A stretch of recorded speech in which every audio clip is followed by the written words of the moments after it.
Bonjour à tous et à toutes et bienvenue sur le Renard littéraire.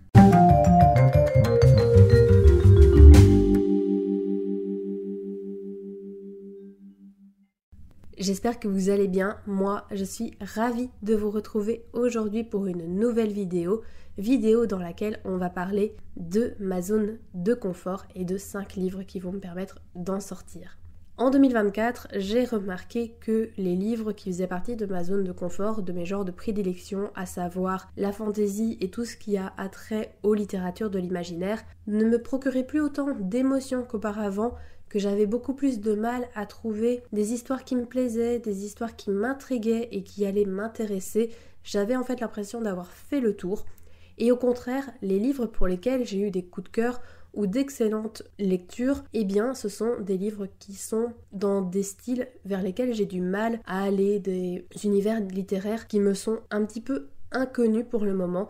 Et donc j'ai décidé qu'en 2025 et pour les années à venir, eh bien j'allais diversifier mes horizons littéraires et on va donc parler de ces 5 livres qui vont me permettre de faire ça tout de suite. Le premier livre que je souhaiterais découvrir et qui va me sortir un petit peu de ma zone de confort parce que j'ai pas l'habitude de lire des thrillers, c'est Running Man de Stephen King, à retrouver aux éditions Le Livre de Poche.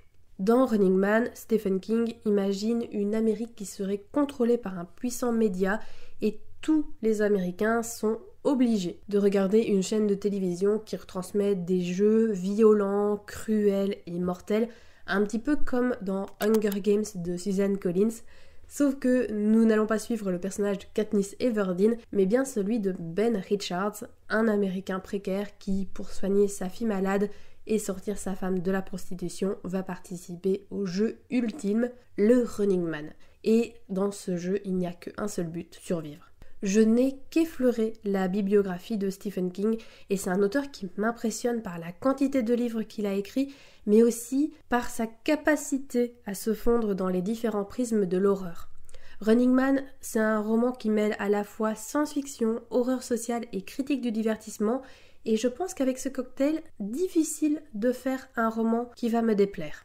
J'espère simplement que je vais réussir à ne pas être trop dégoûtée par les scènes trash s'il y en a, parce que c'est ce qui m'avait fait abandonner Marche ou crève à l'époque.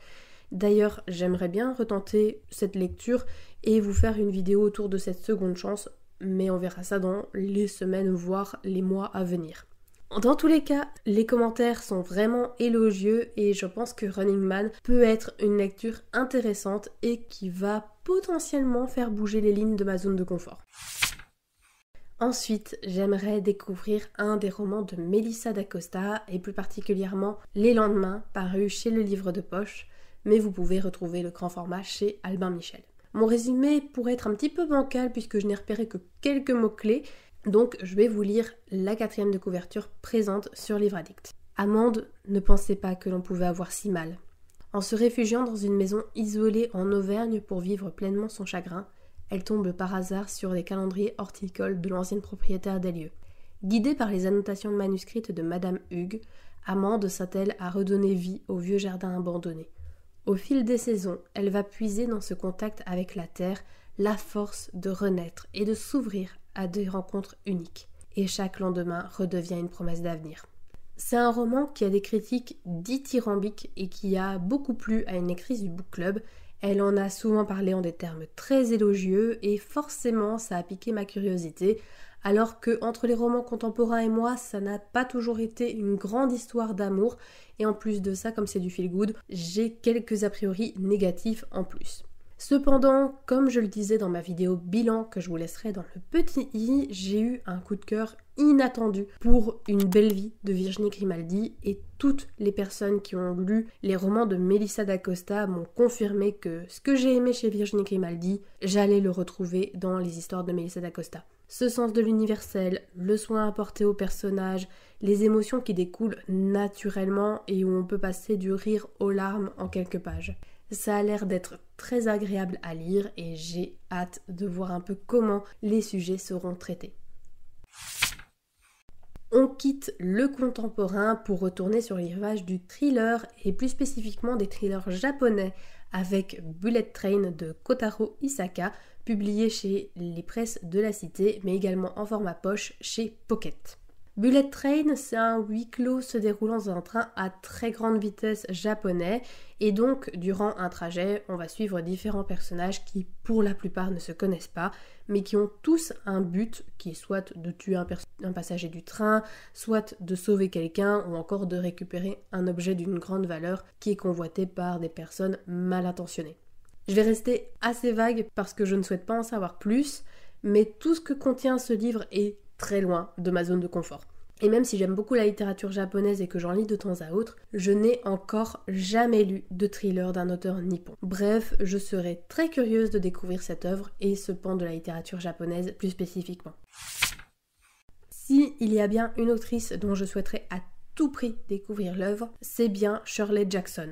J'ai dans ma pile à lire Nous avons toujours vécu au château qui est paru aux éditions Rivage, mais avant de m'attaquer à ce livre, j'aimerais découvrir La Maison Hantée qui est édité par le même éditeur.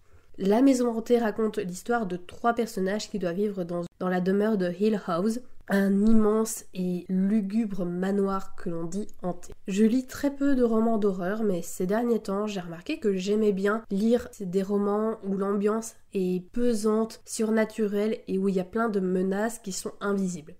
Et encore une fois, on m'en a dit que du bien très récemment, donc j'ai envie de découvrir ce classique de la littérature et voir quel impact Shirley Jackson a eu dans le monde de l'horreur, quels sont les codes et les schémas narratifs qui ressortent de cette œuvre et qui ont été adaptés sur d'autres livres, d'autres objets culturels, donc j'ai vraiment hâte de voir ça. Et je termine cette petite vidéo par une bande dessinée qui me fait de l'œil et dont tous les membres du book club qui l'ont lu n'en ont parlé qu'en termes très positifs. C'est la bande dessinée La couleur des choses qui est scénarisée et illustrée par Martin Panchaud et publiée aux éditions Ça et Là. Comme je ne me suis pas plus intéressée au résumé que ça, je vais vous lire celui qui est présent sur Livre Addict. Simon, un jeune anglais de 14 ans un peu rondouillard, est constamment l'objet de moqueries de la part des jeunes de son quartier et il est recruté pour toutes sortes de corvées. Un jour où il fait les courses pour une diseuse de bonne aventure, celle-ci lui révèle quels vont être les gagnants de la prestigieuse course de chevaux du Royal Ascot. Simon mise alors secrètement toutes les économies de son père sur un seul cheval et gagne plus de 16 millions de livres. Mais quand il revient chez lui, Simon trouve sa mère dans le coma et la police lui annonce que son père a disparu.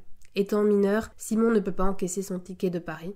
Pour ce faire, et pour découvrir ce qui est arrivé à sa mère, il doit absolument retrouver son père. Je lis pas mal de bandes dessinées, donc c'est pas tant le format du livre qui va me faire sortir de ma zone de confort, mais bien son contenu et surtout son dessin. Je n'en dirai pas plus pour ne pas gâcher la surprise, mais on va suivre un point de couleur. Ça a l'air d'être une expérience de lecture unique et particulière. Je suis vraiment curieuse de voir ce que ça peut donner de suivre un point de couleur, de s'attacher à un point de couleur et de voir la personnalité d'un point de couleur. Bref, je pense que vous comprenez pourquoi cette BD peut me faire sortir de ma zone de confort. Elle ne ressemble en rien aux autres BD que j'ai pu lire et qui sont présentes sur le marché.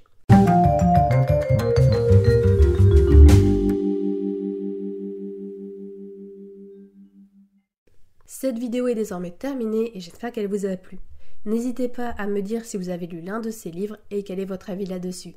Et n'hésitez pas également à me faire part de votre impression sur les livres qui font partie de votre zone de confort.